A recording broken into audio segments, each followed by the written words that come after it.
Anyone that makes copy in ChatGPT knows it's rubbish unless you give it what you want. You have to have that human element currently. That's what a lot of people are missing. They have all these platforms, but in my experience, when you're spending a lot of money and it's very competitive, it never performs. You have to have a lot of manual human input and strategy, marketing, psychology behind things.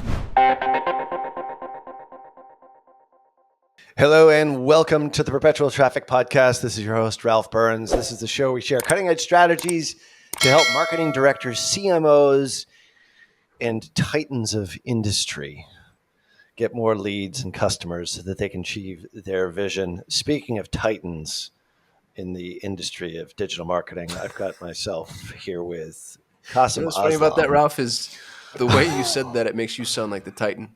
Speaking of Titans, I have myself here, and I am pleased to be hosting this as the resident Titan. Also, Kasim's here as well. I should just start referring to myself in the third person. You know what's interesting about Titans is you know, become an egotistical jerk. The Titans were usurped, according to Greco-Roman mythology.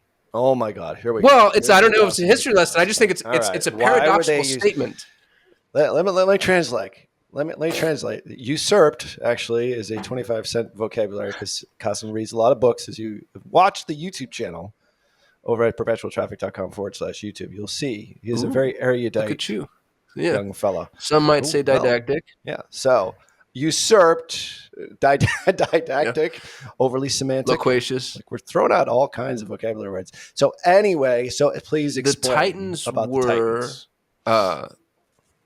I guess the gods that we know as Greco-Roman gods were actually demigods, and the Titans were the real gods, and the Titans were like the parents to the commonly accepted gods. And so when we call ourselves Titans or call people Titans, then we're basically saying like you were antiquated or you're a higher level. But then you get like taken over. And I think they were chopped into little bits and buried or something. And it's been a long time since I read Edith Hamilton's mythology. I think they were.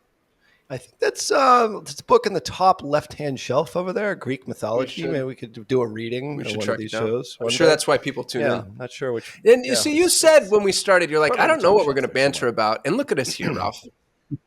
That's right. This is always what happens. Right. Stupid crap is what we talk about on this show here today. Well, actually, the real purpose of this podcast is actually not to talk about that. We have got some crazy, insane AI, Amazon, Meta stuff today. We're going to be talking to somebody who actually does talk about somebody who actually knows what they're talking about for once. Somebody who actually knows what they're talking about when it comes to Meta ads. Not me and you. You know, we got like the subject matter experts on here. That's the beauty of this show. But like, if you're a VP of marketing or director of marketing, you don't want to be doing what this guy is doing like today when we're talking about this, but you want your staff, and at the very least, you want to like corner your agency. If your agency isn't using these tools, like that's what you should really be doing. So it makes you sound so much smarter. You're like, hey, you using any of those generative AI tools inside the Meta Ads Manager? Like just that unto itself, if you're director of marketing, immediate. Well, not just that, but you put your agency back. That's what we're going to be a little bit and remind them, like, oh, other people are paying attention. We should stay up to date on stuff. That's right. That's right. Well, the beauty of this is that the guy we got on today, like, never is back on his heels. He's always leaning forward on the skis. Heading downhill at like 120 miles an hour. So pretty excited to have one of the, if not the preeminent Facebook media buyers. You probably know Google and TikTok and Snapchat and all these other ones as well. But Campbell calling in from none other than Pattaya, Thailand. Like, we are totally international. And I'm probably completely butchering that name because I was in Bangkok about 6 or 7 months ago and never actually left the city. But he did the smart thing. He flew into the city and actually went to a really beautiful area as opposed to the congested, sort of polluted area. So, Cameron, we're so psyched to have you on Perpetual Traffic here, dropping knowledge bombs about things that actually matter. And finally, we have somebody who knows what they're talking about on this show. Yeah, so thank you. I'm very happy to be here. Obviously, we were talking before that this is where it all started for me, Perpetual Traffic. I learned marketing a lot of the time listening to this. And then one day on the podcast, Ralph, or I don't know who it was, someone on the podcast said, you were hiring. I don't think it was Ralph. Kevin's trying not to say Molly Pittman right now. He's trying desperately not to offend me. Kasim is so sensitive. She who shall about not be any named. other, usually female. She shouldn't have to. Yeah, absolutely. And Molly Pittman, it was must have been probably Molly. Molly that you tuned into. Yeah, it was not Kasim. But yeah, so how that's it how it started. all started. We said, hey, we're hiring ads managers, and you just so happen to be listening. See, that's when we had people that actually knew what they were talking about on this show back in those days. So, no, that's great. Actually, this has been. If I look at our staff at Tier 11, I would say probably 70-80% easy comes from this show. So, if you're looking for a great recruitment tool, definitely start a podcast for sure. But yeah, today we're going to be talking about a lot of the big changes inside the Meta Ads platform, which we've referred to a little bit, and that other special guest, Lauren, has talked about it a bit. But you actually know way more than she The bar is not knows when high, it comes Ralph, to this in stuff, fairness. because you're going to debunk. Yeah. Well, I mean, he's going to be debunking a few myths about like the Amazon integration, some of the Shopify stuff, as well as AI just in general in the platform. So before we get into that, do you have a nugget that you'd like to drop to the PT listener here today? Something that you found out maybe through trial and error, or maybe just painful mistakes that you learned from, that will help our listeners scale and grow their business, especially. Yeah, so definitely I've got a nugget. This is something that I think most people miss. Because Meta don't make this available. The information is not available. It's come from trial and error, looking at the previews of all the different creatives. But what is super important for performance, but also just the aesthetic of your creative, is to really know the cropping, safe, and danger zones. So if you think about a creative, let's say you're filming a UGC video, portrait style, that's going to be cropped on different placements in a different way. And what most people do is they'll have like a story version, and maybe they'll go and they'll have a feed version, and then they'll maybe go and put in a story version of their creatives. I've tested this, and I find that anytime you're trying to add additional creatives manually to fit certain crops, you get worse performance than essentially just creating a creative with the correct boundaries on it, that it can be cropped anywhere and won't affect what's been shown on your creative. Because it makes sense if you think about it. To show the thing as different creatives, Meta has to create separate ads. So those separate ads will have their separate learnings, and they'll have separate engagement. Versus if you create one creative that can just be cropped for the different placements, it gets to retain all that information. So when you have your post ID, if that's not too technical, your post ID can be shared, one post ID with all the learnings from your different placements. And what you see with accounts is, you might start off with a lot of spend going to Instagram. That's where all your performance is. But then that might shift to more Facebook, maybe after a couple months, which is still good. If it's still performing, there's no issue in that. But if you have different post IDs from the separate crops, you're not going to be getting all that previous information, because it might just be one of those post IDs going over and the rest might be redundant. So yeah, cropping or creating creative with the safe and danger zones is definitely a nugget. I can't roll them off the top of the head, but we can maybe give a handout, or share with them in the description or something, I guess, as to what those crops actually are. Dude, Yeah, we that's can a leave some- solid nugget, because Yeah, I sure. don't We think can leave some anybody links in the- considers bleed and stuff when they're building creative. No, or they'll consider it for like text. Or separating out Yeah, social they'll proof. consider it for text and things, but they don't realize what's actually happening in the platform, how the platform uses that creative. Yeah. So safe and danger zones. So in essence, create one creative that can be used across all of the different placements, as opposed to individualizing inside ads manager, cutting, cropping, making sure it looks good on, Reels versus newsfeed versus Instagram. You have one creative that rules them all, upload it once, it renders in the appropriate way based upon where the calls to action are going to be, swipe up, swipe down, all that. And so maybe we will give a link in the show notes. If you've got a link to that, like what does that physically look like, and how can people do it just once, as opposed to, this is probably going to make a lot of creative teams very happy. It's like, Why are my media buyers asking for like 9 different renderings of the same freaking image? You just have one to rule them all, and it aggregates all the social proof, right? Makes managing, like if you got a social media manager, it makes it a hell of a lot easier for them to manage one thing, one post ID versus 6 or 7. Yeah. Yeah. And also, Win-wins if all around. you are not doing that and you're not getting pushback, you might want to start sweating, because that means you're basically showing creative that might be having horrendous crops in it. You know, if you've got text in the top, maybe that's been cropped, maybe someone's eyes are like cut in half. So yeah, if you're not thinking about the safety and danger zones and you're not getting pushback that, hey, can we get this rejigged? How to there know might if be a your brand play agency's there. not paying attention? They just accept the creative that you send wholesale without either asking for different manifestations or pushing back. That's a good little red flag.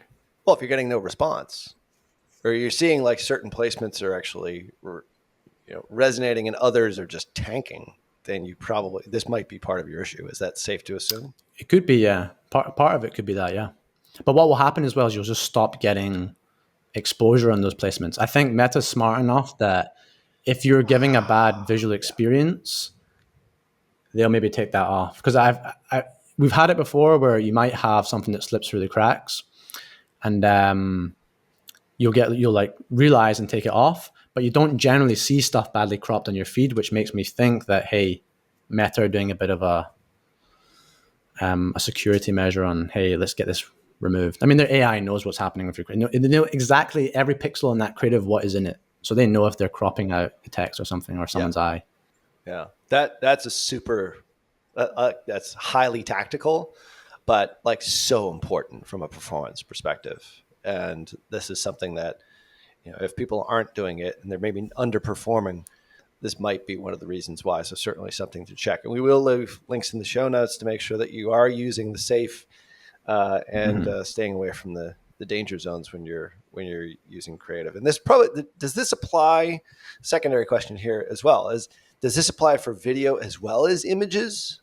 Like this is the well, there's a caveat. So we're talking there's a about caveat. really Yes, but the crops are different. So even if you have a portrait image and a portrait video, Meta being Meta, they will crop them differently. So you have to use different safe zones. Oh man. All right. Well, we'll leave links over at perpetualtraffic.com. Make sure that you do click on that, because you're probably a lot of wasted ad spend, or just not getting the exposure at all. Like you're limiting your inventory that you can actually be shown on, which is not a good thing. You should be going across all the different placements on all the platforms. So super great nugget there. We could just end the show right there, Kasim. And I think, this would be a great show. But we're going to continue. We're going to give more. In it to win it. We're going to talk about. We're going to continue here. Yeah, less banter from you and me, and more Cameron Campbell talking about all the new things that are going on inside the Meta Ads Manager, as well as dispelling some myths, which I think Lauren Petrullo has led some of our wouldn't be the first time, Ralph. Astray. Yeah, she's a shifty one. Yeah. I don't even think that's her real I name. think she has. So she looks like a Gretchen to me. I don't think it is. I think it's just an alias. Yeah, she really does. She's Gretchen Aura somewhere in the. Which is one standard deviation lower than a Karen. Swiss Family Robinson. For people I hope on the next episode I'm not getting talked about like this. It's like you come on. For people that don't know, Lauren's next week Lauren's one of my very best friends, and I love her dearly. And I love Molly Pittman. Danger. I just like to throw shade at people that I care about, because that's how you do things in Albuquerque. So you show your love. From. Yeah. Yeah, we have a group text thread, and it's constantly. Ralph this morning said, "Why do I have to play dad?" I swear to God, that was more or less the exact quote. Yeah. You guys are just bickering like all the time. They're just little pains in the why do I often feel like the dad here? I've already got Lauren, because someone has to play the caring and responsible person. ... Not it. I'm going to tell you. You miss it when it's gone. This live on Perpetual Traffic. We'll leave images screenshot our in the private show text notes for everyone to really get to know. Yeah, screenshot that. That's a great use of our time. All right, we're going to be back with Cameron Campbell right after this quick break.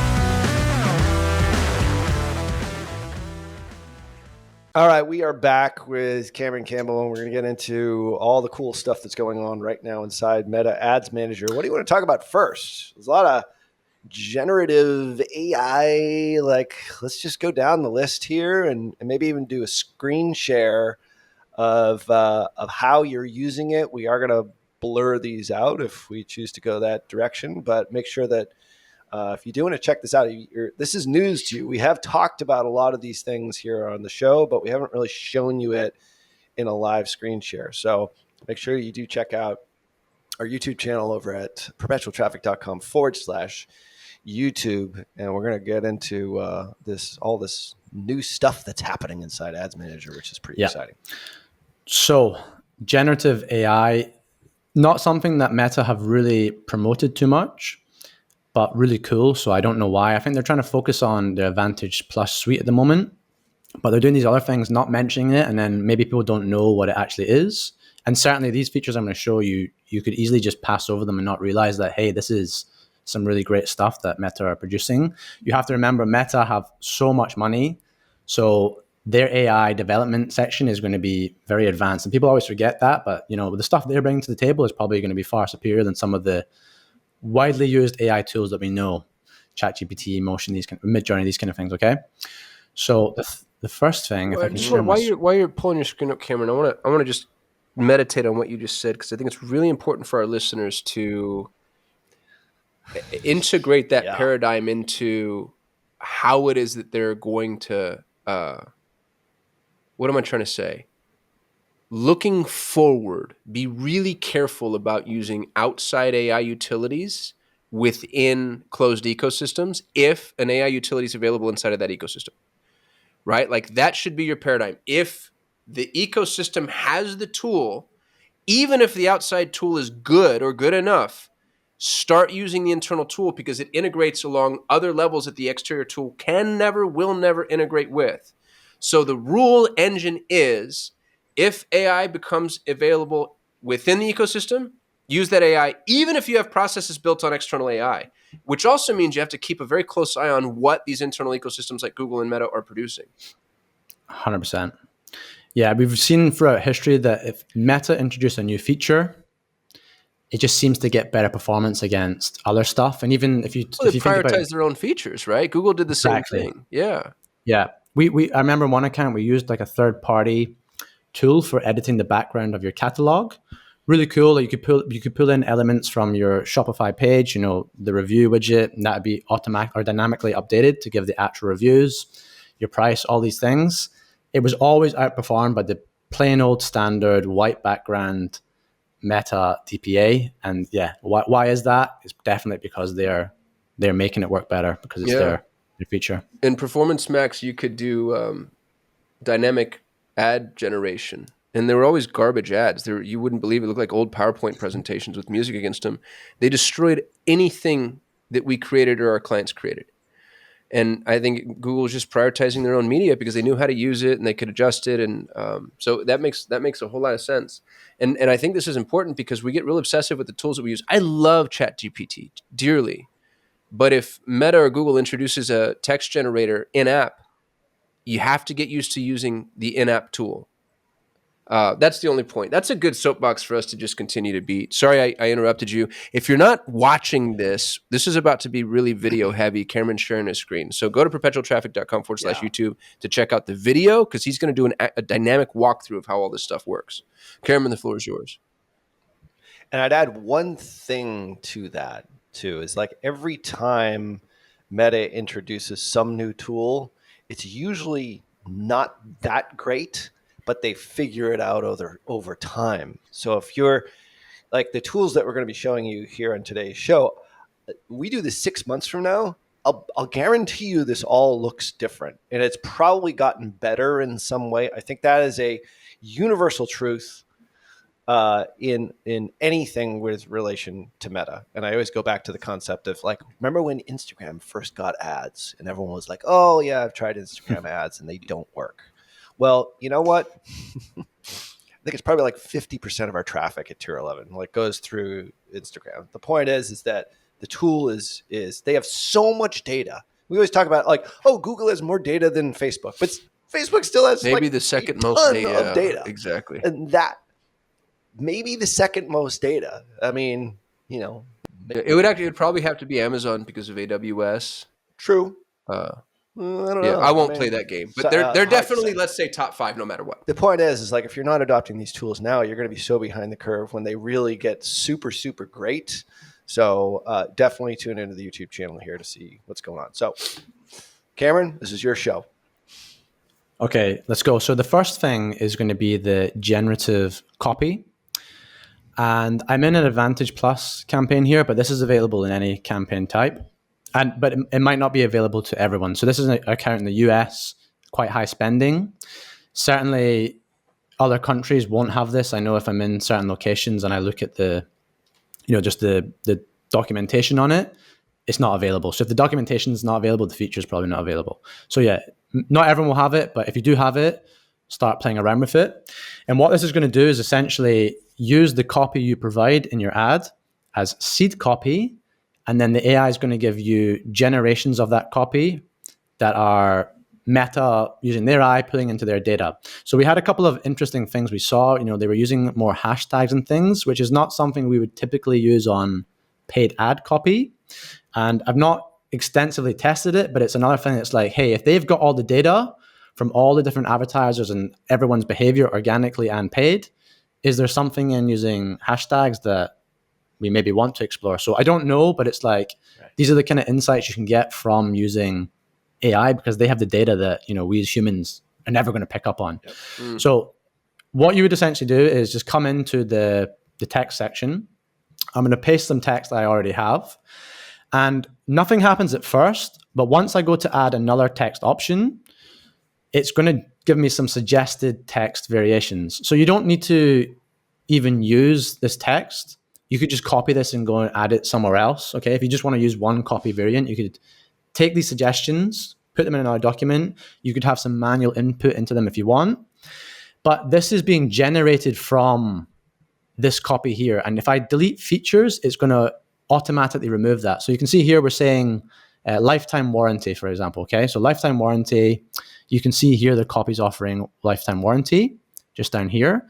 If I delete that, in real time, it's going to come on update and give me that rejig without that feature. So it's really great. You can come in and just try adding your different features and it's going to give you new copy, saving you the time of, ChatGPT, you'd have to go and like copy it and put it down and pick things out.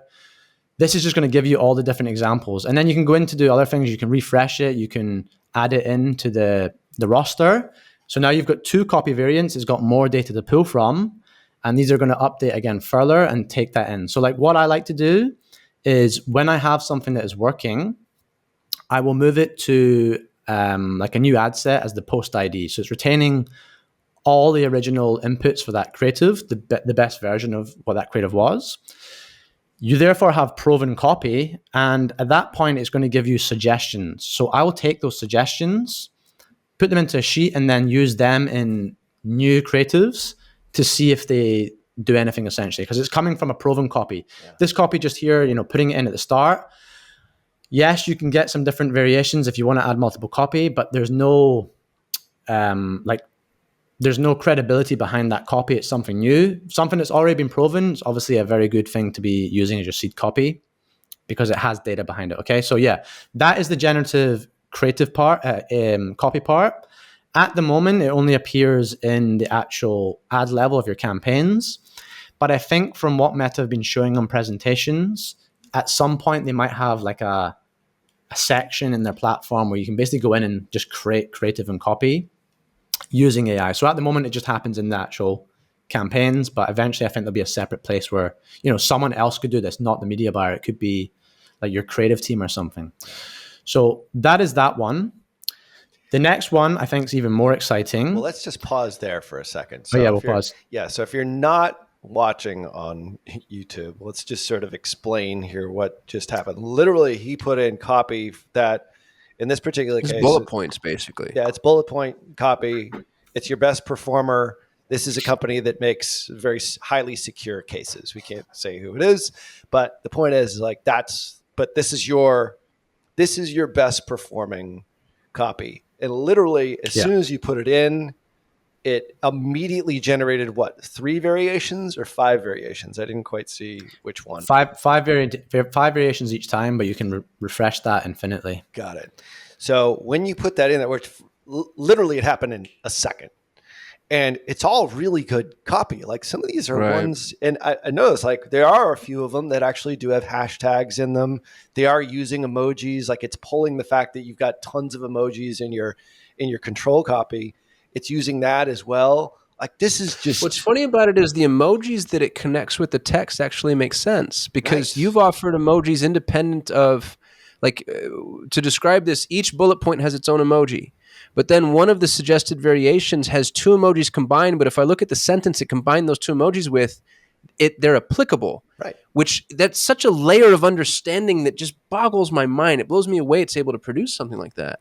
Yeah, it's definitely more real life. So ChatGPT, it uses language that maybe Kasim you use, but everyday people don't use. It's like very eloquent. Okay. nice rip on Kasim, by the way. Appreciate that. Yeah, You'll I got fit told right that, in here, you know. Cameron. Yeah. Now Ralph wants to I think get you you should back. be a regular But- guest with that comment. Yeah.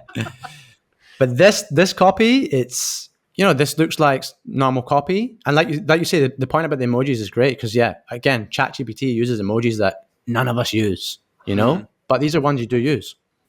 And I don't know, but I imagine this is the emojis that this brand uses. So if you have like a female dominant brand with like beauty, I would expect you're going to be getting more of that type of emoji. So it's super good. That's where this discussion gets really fun is you have to imagine, knowing the way that Meta works, you have to imagine that it's not just producing copy based off of the inputs. It's producing copy based off of what it knows about your brand, what it knows about your audience, what it knows about what's converted in the past. And as you run more ads, it gets better and better and better. Right. Within the Facebook ads ecosystem and probably Facebook Right. ads, the social side as well. This is pulling from the page. This is pulling from their most popular posts. Obviously, Right. their best ads, probably going, I don't know if you've put in the landing page here as of yet, whether or not it pulls from there, but it's pulling from everything that it knows about this particular account. Whereas if you did this same sort of thing with ChatGPT, you're pulling it outside of the ecosystem and putting it into the wild. And it's like learning without all the knowledge that's already embedded within the Facebook ads or the Meta ads platform, which is a big differentiator. Well, that's such a critical point, Ralph, because for ChatGPT to work well, it has to be trained. Correct. And you have to train it on, however many hundreds of thousands of parameters before it's actually really well primed. It's not that that's not true for Meta. It's that it's already trained. Right. You've already loaded it up with all this stuff. And so you're basically getting a pre-trained ChatGPT. Yeah. It's a large language model, within a walled environment to a certain degree. Yeah. Well, and it's not just been trained on you. It's also trained by Meta on what works inside of the Meta ecosystem. And so it's just, it goes back to that whole thing, like use the in-app AI. Yeah. Yeah. And what works for that particular account is a big thing as well. Mm-hmm. If you're writing copy for many accounts, you as a human can never, you can try and adapt, but you're always going to have a style, Right. But this knows exactly how to speak to that account, that audience. Dude, what a great point that is. That's One of the killer. best graphic designers that ever worked for me, ever. I'll give him a shout out on the show. His name's Andy Akers. I don't even know if he does graphic design anymore. That kid was brilliant. He was an artist. He was amazing. And yet, he worked for me for, 2-3 years and then longer freelance.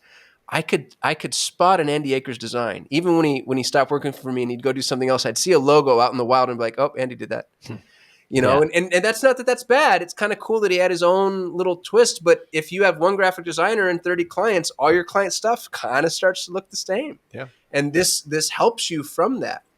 Yeah. Protects you from that, I should say. It's so cool that you're using this, not necessarily like we're in Ads Manager right now at the ad set level, correct?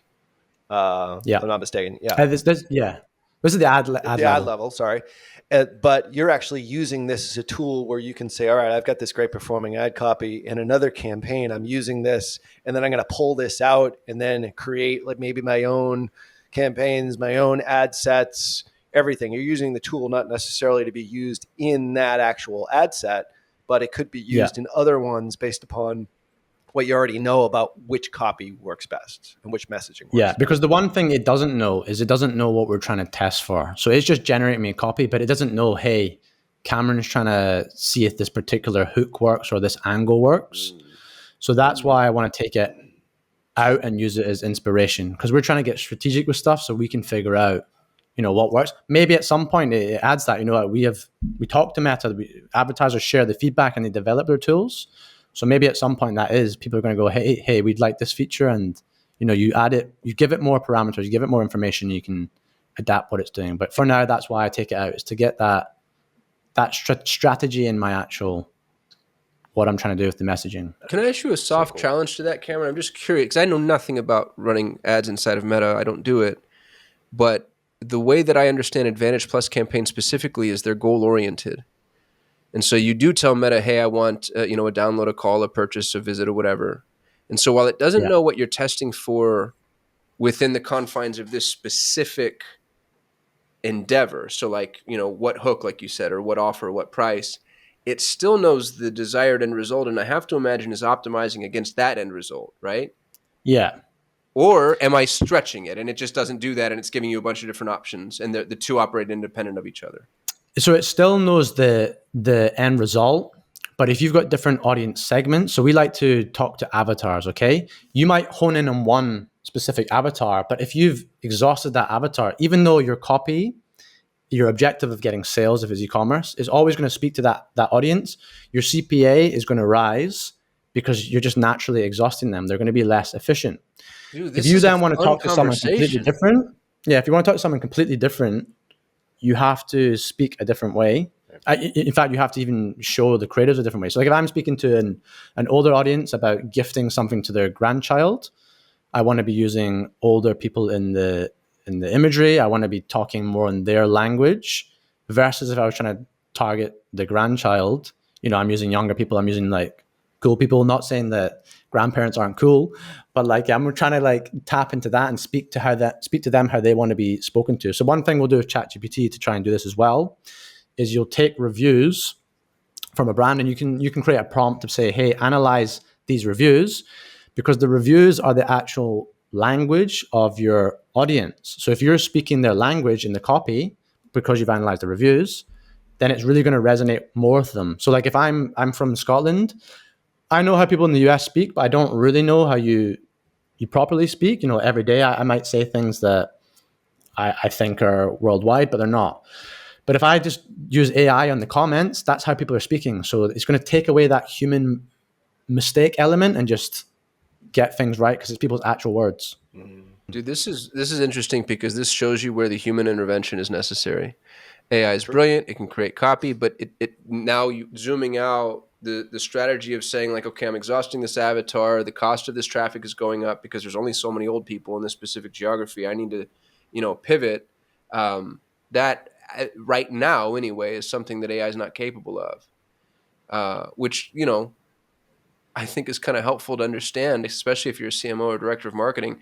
The type of people that you want and need are the people that can think strategically that way. Right. Yeah. That's a different approach and a different thought. Like the role of the media buyer has changed so much. Mm-hmm. And we it's kind of an adapt or die scenario. And I think you did a really good job of identifying, that's a critical inflection point. Used to be you had to create the copy. Well, now you don't have to create the copy. You have to inform the copy, but you have to make sure the copy is matching the targeting. And that's a different level of thinking. Yeah, because it's one of these big frustrations. I have friends, they'll be maybe in the SMMA space where you're doing local businesses, they're targeting the regional area. So like, you're just fighting with your competition and people essentially want what you're offering. And there's only a few like nearby. And they'll send you all these tools that are like highly automated AI, like, oh bro, look at this. This is going to change everything. And I look at it and I go, you don't understand what's happening at the highest level though. It's like anyone that makes copy in ChatGPT knows it's rubbish unless you give it what you want. You have to have that human element currently. Sure, one day you're not going to need it. It'll be completely, they'll know exactly about everything in their psyche. But that's what a lot of people are missing. They have all these platforms, but in my experience, maybe like small businesses that, you're just cleaning up a small audience, they work. But when you're spending a lot of money and it's very competitive, it never performs. You have to have a lot of manual human input and strategy, marketing psychology behind things. Right. Yeah, strategic thinking. That's the way that all media buy is going to have to go. And so if you've got button pushers, if you are the button pusher, your days are numbered. You need to transition out of that. And if you're the business owner, the CMO, go find yourself some people like Cameron, people that can think strategically in those ways. This is great, man. Keep going. Oh, this is awesome.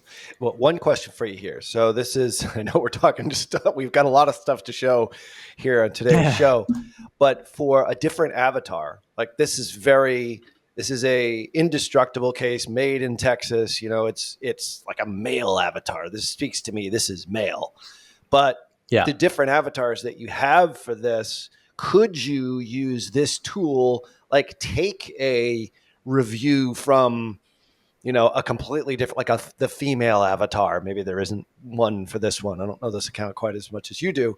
And then just plug that review or some kind of rough copy into this generative tool. And then it could be able to spit out avatar specific messaging based upon all the knowledge that it has about the ad account, about the page, about everything else that you've done, to create copy almost from scratch from like the raw materials. Is that something that you've used in the past to sort of expand out audiences at all? No, because it's new, but let's just do it now and see. I love that. There you go. Yeah. Because my point is like to your earlier point, like you're going to be hitting this, like there is an avatar that you were talking to with this messaging and you're getting variations of that. But let's say, all right, maybe there's a different avatar. They won't resonate with that messaging, but could you use this tool to seed and create new messaging to capture that part of the market, which these ads right now just simply don't resonate with? And this may or may not be a great example because this is a highly like male, very much, maybe not, as far as gender goes, this is might not be the perfect example, but you get what I'm saying. Yeah, but we've got so like it has adapted a bit. I think if what we're saying, if you have a more balanced one, maybe. So that's something we can go test. You've made me curious. We can go test it after and have an answer for that. But yeah, you can see that it is adapting. But this account has less than 1% of the spend going to women, and we're not actually defining the audience as men. So that's completely the algorithm. So all their data is going to be male. So we're going for an audience that just doesn't really exist for them. Right. It could be a different subset. It could be like the older audience, like, hey, I'm more interested in like TSA security as opposed to, the fact that it's made in Texas. Like there's so many different ways in which you could go with this. But Cameron, but again, that's the thing. Go ahead. Yeah, that's the thing it doesn't know. So it doesn't know that the older demographic care about TSA at the moment. Yep. So that's where you need that human element to go, hey, we know that, the older generation, they like the fact that it's made in Texas. The younger generation just want the lower price or whatever, okay? Right. Makes sense. So you just plugged in some female copy, even though like 1% of, the audience is actually is female here. And it's get your husband the perfect gift. Give your husband the gift of versatility with virtually indestructible cases. Like it does exactly what we're saying here, just sort of it's not a very realistic example because the product is more specifically for men. But hey, you never know. Maybe you might find an untapped audience out there in the female market. Yeah, because I think for women, it would need to be more, there need to be like more emotion in it, like make your happiest day ever for your husband, these kind of things. Right. A thing your husband will love. But yeah, it's interesting. We should definitely try it out. Speak to some of the other accounts, see what they can find out. So cool. All right, so we have gone through this. Definitely check out. We are with Cameron Campbell, by the way, ads manager extraordinaire on the Meta side. Especially, we're going through some of the generative AI tools here, and first one for ad copy. What else have we got in here that maybe people aren't all that aware? So this is, in my opinion, even cooler. The creative AI. And, right now, this is in the very, very early days. So it is basic, but I think it's a sign of things to come. And I made the point earlier about, cropping one creative so that it fits in all placements. Well, hey, if you don't want to do it, they now have AI that's going to do that for you, which is, again, a sign of, it basically solidifies what I was saying as to be true. If they're making AI that's going to do this, Why are they doing that? Because obviously having the thing that fits correctly in all the placements gives you better performance. They're seeing in their data, so they've created the AI that's going to do it. Otherwise, they just wouldn't do it. So just to show you that I've started on this screen, this is again in the ad level. All I've done is I've gone and added the image already for speed. So what I've pulled up here is, in my opinion, even cooler. This is the creative AI generation. So the point I was talking about earlier about how you want to have the safe and danger zones so that your one creative can appear on all placements looking perfect, because one is going to perform better than having multiple variations. Well, Meta themselves have created this tool where the AI is going to basically generate either the empty space. It already crops it, but it'll generate empty space so you can have a creative that will fill the background. And to me, that's suggesting that, hey, this is giving credibility to what I'm saying, because if they've created the tool to do it, it basically means, hey, we're seeing better performance if we can use the full mobile experience and adapt creatives in that way. So here I have basically added an image already just for speed. Again, just in the ad level, we've just gone into upload image, added the image, and you're always prompted with this select media for crop placements. So what I was talking about before, having these creatives that are cropped perfectly, I basically never select this. Generally, this creates lots of post IDs. But what you can see is my image that I'm using is square. Okay, so you can see this is the story placement. There is empty space top and bottom. This is legitimate square image. I'm just saying that because of what I'm about to show you. Okay, so square image, not portrait. There's nothing else here. There is no lid here, and there is a bit of lid there, but it's kind of cut. And there's certainly no background on either of the two sides. If I hit next, I'm presented with this screen, which probably a lot of people just skip over. Maybe you leave on, maybe you turn off. But what this is doing is it's giving Advantage Plus Creative permission to basically edit your creatives. Okay, so the thing we want to show you is this one down here. Where is it? Down here. The expand image. Okay. Remember, this was a square image, and this part of the lid was missing. I'll try and zoom in a little bit. Yeah. So this was missing. This has now generated the rest of our product. Dude, that is It has added space here to make it. So this is basically optimizing for your Instagram feed placement. You've taken the square and you've optimized it for Instagram. Square is the universal placement, and a lot of people just use square so they can appear everywhere. But this is showing that, hey, you can now still use your square, but it is going to essentially optimize it for that placement. If you have lots of complicated text and stuff in your image, it's not the best, and it won't always be able to generate it at this current time. But if it does, the results really are pretty amazing, because it doesn't know what this product looks like. So what Kasim was saying, earlier, like, how is it getting this information when we're talking about the copy? Well, this essentially tells us that it must be scanning all of your images on your website, any of the ads you ever produce. Like it must be looking at competitors, whatever. It must know the exact product you're creating to be able to generate what doesn't exist in the image. So yeah, really, really cool. But again, you want to be checking these things because it might not look good. It might look hideous. And as we know, sometimes if you ever use Midjourney, you can just get bad AI generation. So you might want to come and check that that's off if it is the case. Okay. The other thing though is within these different placements, there's a branding play because they're adding music, they're adding different headlines. So again, comes back to that human element. Like Meta, sure, they might be doing stuff for pure performance, but if you're a prestigious brand quite often, brand aesthetic is more important to you than performance. We've had clients in the past where it doesn't matter if we can do something that gets them better performance. Their brand like vision or the brand perception of people, especially the luxury brands, trumps that performance. Okay. Right. So you definitely want to be coming into this and like checking these things. Right. You can simply just turn them all off and nothing will happen. But I think turning it on and using things like the AI generation background is naturally going to help you in performance because they're Meta are trying to push the tool, but also it is optimizing the visual for the actual placement. The generative image is so freaking cool.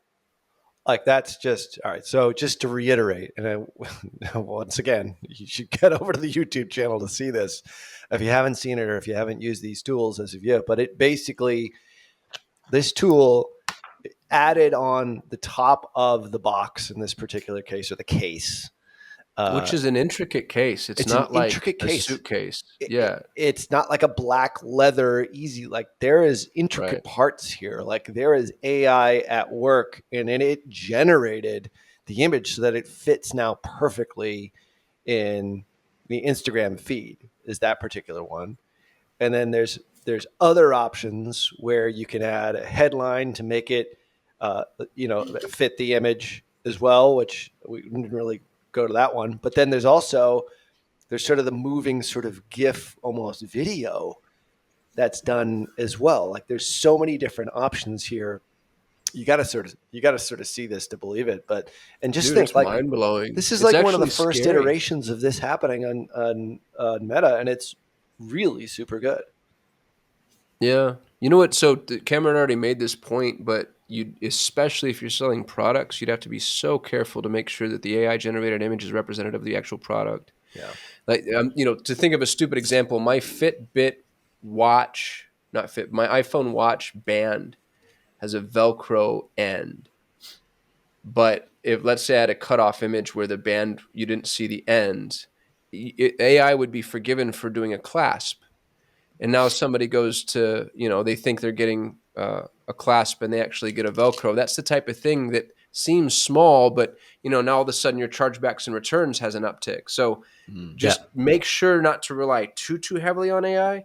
That said, this is nuts. This is the type of thing that if you compare a brand that's using it versus a brand that's not, that's that 1 degree divergence that when they fly far enough away makes all the difference in the world.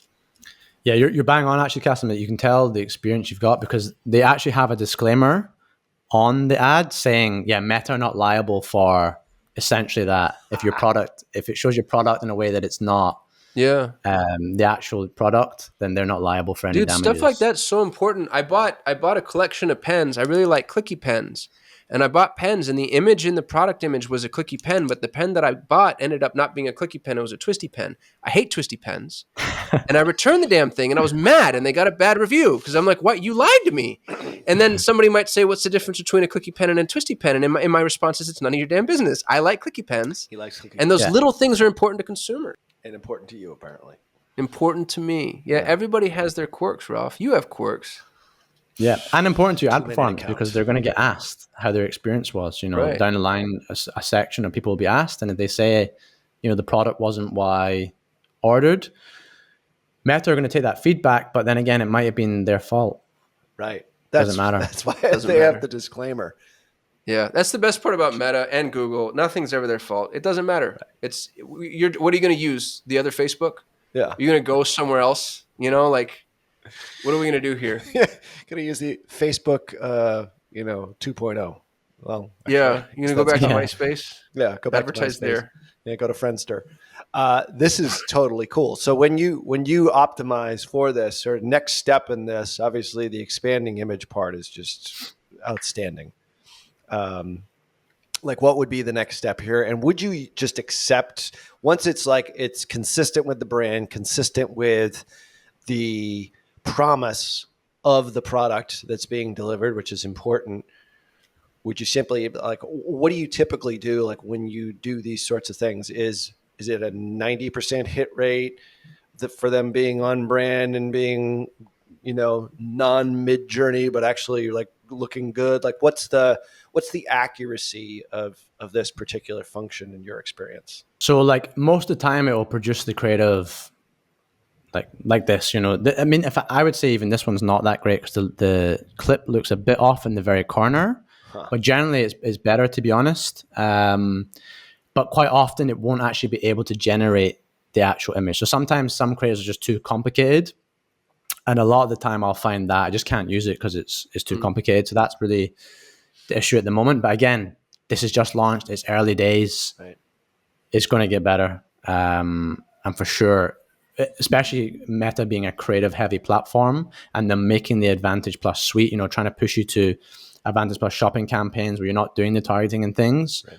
All that's left is the creative. So you can bet they're going to be putting significant dollars into developing that to make their platform better, because they've got two obviously goals. They want to get the advertisers more money, they want to please them, but they want to give people on the platform a better experience. So if advertisers aren't doing their part and making good creative, well, Meta are going to do it for you and basically give those people the good experience so they stay on the platform, because that's their other business goal. They can't get money from advertisers if no one wants to use their platform. Right. So that's such a good point, Cameron. And in order for, just out of curiosity, I'm going to make a statement, but it's really a question. In order for Meta to quote unquote do it for you, it has to have raw materials.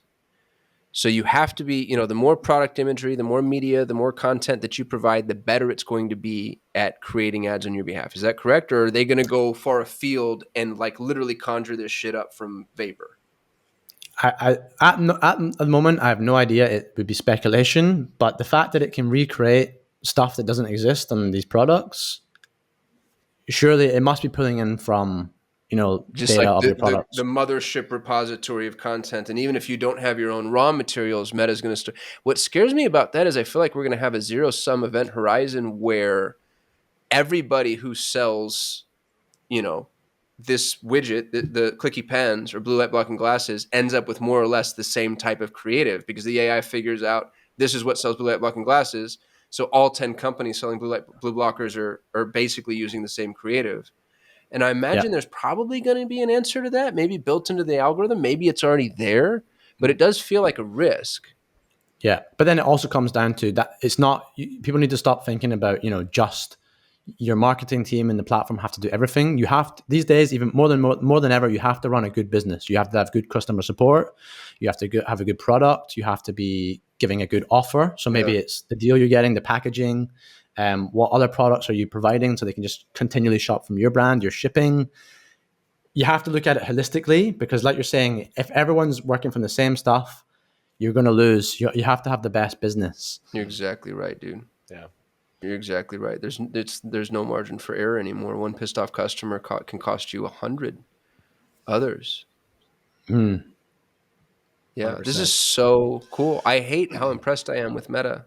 Yeah. See, you're becoming a convert. I knew it was. I kind of, convert, just reluctant captive, Ralph. Mm-hmm. It's like I'm being held hostage by but they're feeding us well and they're taking care of us. And then as I'm, behind the scenes in the deep, dark, dingy cell, I'm like, all right, this is actually kind of cool.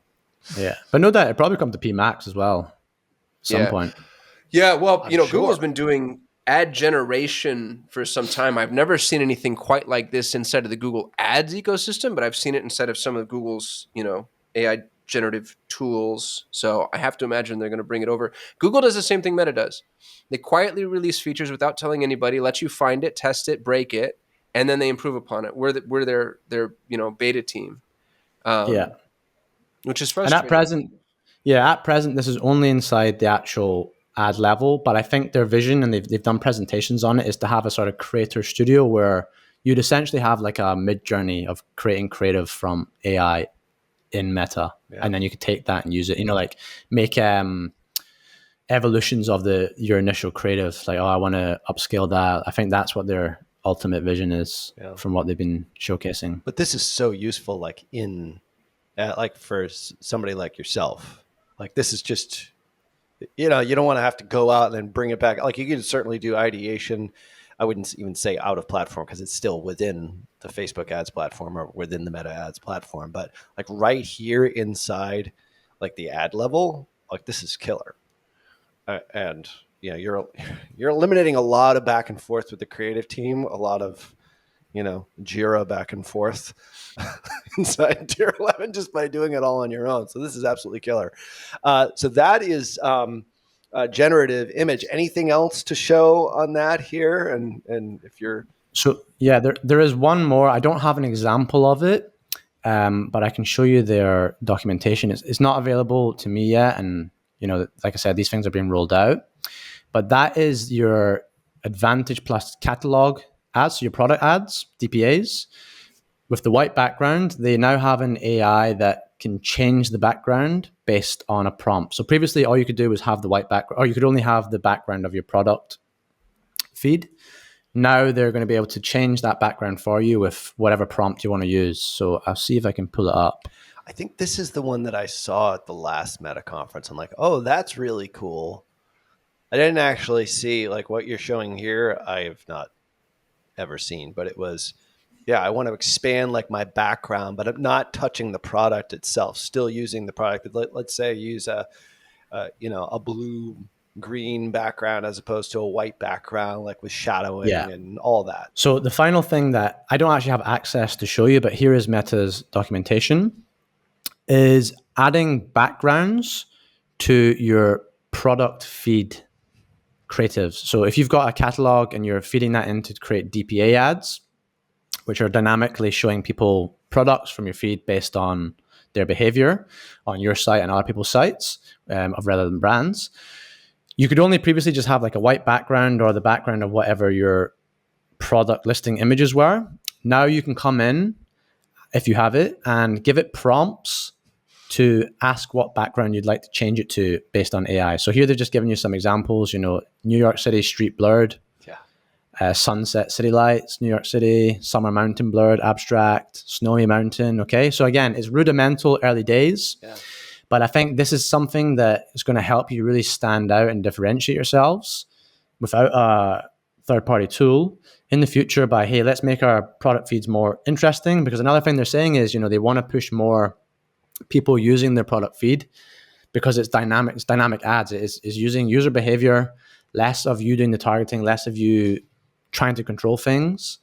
So they're obviously trying to develop those things to make them better from a creative perspective, give them variety and, get more people using them and also more members of the audience purchasing from them because they're more interesting to see. So yeah, that is the 3 AI generation tools at the moment. That is so freaking cool. And that's coming. We don't have it quite yet, but it's on its way. It's almost like it's like you're giving a mid-journey prompt here for a background, if you're not watching this on our YouTube channel, that can alter the background of the product feed itself, which is so important because it's just plain white. Like how can you stand out in the newsfeed? That's what you always sort of have to think about.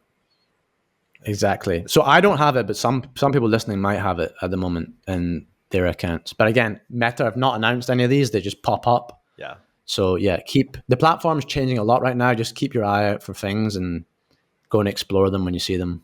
Well, this has been tremendous. We'll have to have you back on very shortly because we didn't get to our full list of all the things we wanted to talk about here because we got so caught up in the AI side of the equation. But things are happening fast inside Meta, and if you're not keeping up with it, you might be left behind, but also you might be getting beat up by your competition that's probably doing this. So if you're a director of marketing or VP of marketing, make sure that you're talking about this sort of stuff with your Meta media buyers, because there's a lot of cool tools here and they're far more advanced, especially at the early stage versus tools that have been brought up by Meta in the past than I ever actually thought that they were. So super, super impressive here. And this is really brand new, like just within the last couple of months, and it's just going to get better and better. Yeah.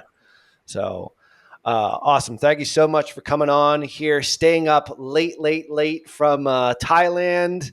And make sure that if you have been listening to the show for any period of time, please subscribe, leave a rating. We'd like to get this show to as many marketers as possible and help them scale and grow their business. Of course, you can always go over to perpetualtraffic.com /better and tell us what we should improve on. This is a direct result of some of that feedback. Get stuff that's more tactical, in-app, what's going on inside Meta Ads. So thanks to Cameron for coming on and sharing that with us. You can obviously follow me on LinkedIn and Kasim on all the socials at Kasim Aslam. Go back and listen to previous episodes. And of course, if you haven't checked out our YouTube channel, if you weren't watching, go back and find the YouTube channel at perpetualtraffic.com /YouTube. You'll see exactly what Cameron was talking about here today. All resources and show notes, of course, at perpetualtraffic.com. So on behalf of my awesome co-host, Kasim Aslam, peace. Until next show, see ya.